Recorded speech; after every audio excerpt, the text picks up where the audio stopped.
जय हिंद दोस्तों। जय श्री राम। आज सबसे पहले हम सभी हिंदू भाइयों से कुछ सवाल हैं हमारे पास, जो सभी से हम करना चाहते हैं। तो सवाल नंबर 1, क्या आप हिंदुस्तान को इस्लामिक देश देखना चाहते हैं? सवाल नंबर 2, क्या आप अपने हिंदुस्तान में संविधान नहीं, शरिया कानून से चलना चाहते हैं? सवाल नंबर 3, क्या हिंदू भाई को मारते रहें सब जिहादी लोग? क्या सभी हिंदू भाई तमाशा देखेंगे? क्या हमारे हिंदुस्तान में ऐसे ही होगा और सभी हिंदू भाई जाति के नाम पे बंटकर ये देखते रहेंगे और अपनी बारी का क्या इंतज़ार करेंगे?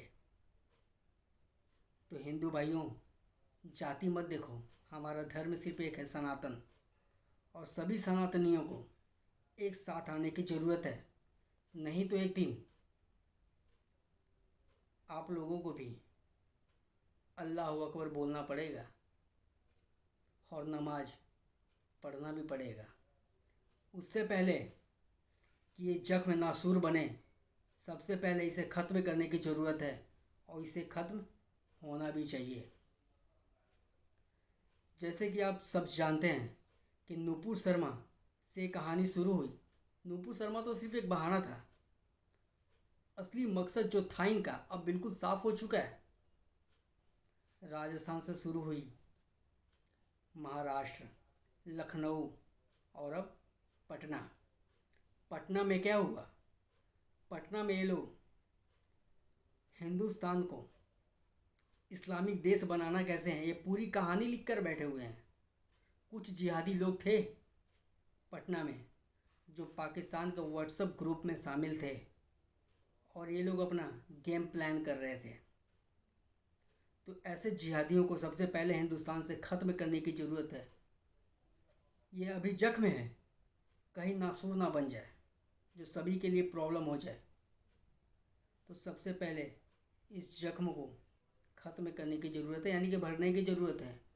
इस जख्म में दवा तो काम आएगा नहीं, पीतल भरने की ज़रूरत है। और ये ज़रूर होगा जब सभी हिंदू भाई जाति छोड़कर सिर्फ एक आवाज़ में बोलेंगे जय श्री राम, और सब सनातनी बनकर बाहर आएंगे। आप ये मत देखो कि उसके साथ हुआ हमें क्या मतलब है, उसके साथ हुआ हमें क्या मतलब है। एक दिन आपके घर के बाहर भी यही जिहादी खड़े होंगे, लेकिन आप लोगों को बचाने वाला कोई भी नहीं होगा। क्यों? अगर आज आप चुप हो गए तो हमेशा ही आपको चुप रहना होगा। ये लोग हमारे हिंदुस्तान को सिर्फ बर्बादी के रास्ते पे लेकर के जा रहे हैं। जैसे एक जिन्ना ने पाकिस्तान बनाया, आज उस पाकिस्तान का क्या हाल है? वो बिल्कुल बर्बाद हो चुका है। वही हाल ये हिंदुस्तान को भी करना चाहते हैं, बिल्कुल हिंदुस्तान को खोखला बनाने की कोशिश कर रहे हैं लोग। और इन जिहादियों को ख़त्म करना बहुत ज़रूरी है, चाहे वो पटना में बैठा हो या लखनऊ में या महाराष्ट्र में या देश के कई और हिस्सों में।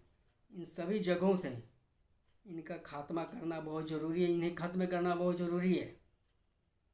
हमारे देश में सिर्फ संविधान चलेगा और कानून चलेगा, कोई शरिया नहीं। शरिया चलेगा वहाँ जाकर चलाओ। अगर शरिया कानून तुम लोगों को अगर बहुत अच्छा लगता है तो तुम वहीं जाओ और वहीं कानून चलाओ और उस कानून का पालन करो। लेकिन अगर हिंदुस्तान में रहना है तो संविधान से चलना है, कानून से चलना है। कभी किसी का गला काटते हो तो कभी किसी के साथ बहुत ही अभद्र प्रकार की व्यवहार करते हो, तो कभी धमकियां देते हो। गुस्ताखे नबी की एक ही सज़ा, सर्तन से जुदा, सर्तन से जुदा। बे सुअर के बच्चे, गाजर मूली समझाए क्या? क्या समझ के रखा है?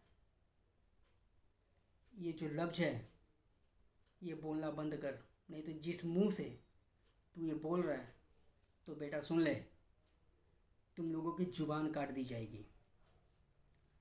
अब आखिरी में सभी हिंदू भाइयों से एक ही रिक्वेस्ट है मेरा, इस वीडियो को आप आगे तक शेयर करो ताकि हर हिंदू भाई तक ये पहुँचे। और अगली बार हम फिर से आपको एक नए मैसेज के साथ हम आप लोगों के सामने आएंगे। तब तक आप हमारे चैनल को ज़रूर सब्सक्राइब करना, ताकि हम कुछ नया लेकर के आएँ, कुछ नई अपने देश के बारे में, अपने धर्म के बारे में जानकारी लेकर के आएँ, तब आप लोगों तक सबसे पहले पहुँचें। तब तक के लिए जय श्री राम, जय हिंद।